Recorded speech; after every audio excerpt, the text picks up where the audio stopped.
Are you, when you look at like the Paul brothers and guys like that are going for theirs, be honest now.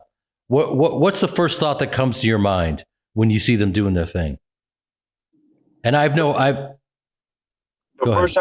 first thought that ever came to my mind as they were crossing over was kaching. Like, I just thought money, right? Because they're bringing eyeballs into the sport. Whether they pick me or they pick the next guy, they're bringing a lot more awareness, a lot more eyeballs. They probably might never have looked at fighting at all. I don't know Jake Paul's exact demographic, but I don't know if a lot of these guys were in the fight world before. And a lot of these other rappers and YouTubers that are coming in, they're bringing in people that have never seen the sport and educating them. And a lot of these guys are young, so they're gonna be hooked for life. You know how it is with fighting. Once it like bites you, that's it. This is like the only thing you want to do and watch and see. So I like it in that sense. Obviously there's the politics of it. There's certain guys that are getting so much money, but if we're talking about fighting, they don't deserve that money. But we're not talking about fighting. We're talking about entertainment via fighting. So of course these guys deserve these paychecks. Now, I think it's amazing for my community. I know a lot of fighters in the beginning or still feel kind of disrespected. These guys are getting so much hype, but it's only a matter of time before one of them comes on over and chooses to fight with somebody that's a real problem.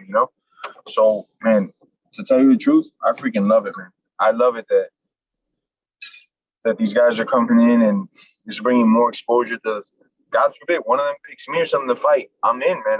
I wouldn't mind going 10x on my money, to fight somebody that hasn't their whole life dedicated themselves to this. So I feel like I have tremendous advantages against any of these guys. It's like me going to play football. I might be a decent athlete, but doesn't mean it's going to transfer over to football, especially now in my career.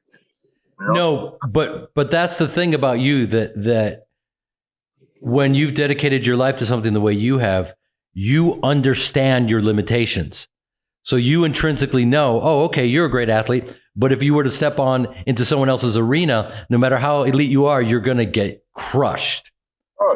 Yeah. So what's interesting is the Paul brothers do have a little background in wrestling. So at a certain point, it would be nice to see them grapple, do some jujitsu, and then step into a ring with a guy like you. We're all waiting for that moment. I mean, Jake is going to fight Woodley now. Man, Woodley's a hell of an athlete, and he's training, man. He's in shape. I like Jake. I've met him a couple times, but Woodley's like my brother. We've been training for like 13, 14 years together, beating the crap out of each other, exchanging information. He's helped me out in a lot of situations and just training and stuff. So I know this guy in and out in the gym, and man, I give a lot of props to Jake, man. His team, he's got a very good team behind him. They picked Woodley. They're going outside of their comfort zone for sure. I'm sure they're positive. They think they're going to win. But me personally, if I was like Jake's manager, I want to pick that fight. I would have said, hey, let's work our way there or stay away from this guy as long as we can, because that's the guy that's coming to fight and they can crack. Do you think they took a look at Woodley and went, okay, yeah, he's a problem, but he's approaching 40 and he's lost 3 in a row. And there's something not quite right about him. Do you think they're thinking that way? They have to be. That's the only thing that would lead me to believe that they pick Woodley. They must think like he's a shell of himself now. In this shell, we can beat. That's the only thing that I'm thinking, because obviously they know a prime Woodley or something in his prime they could never take on him.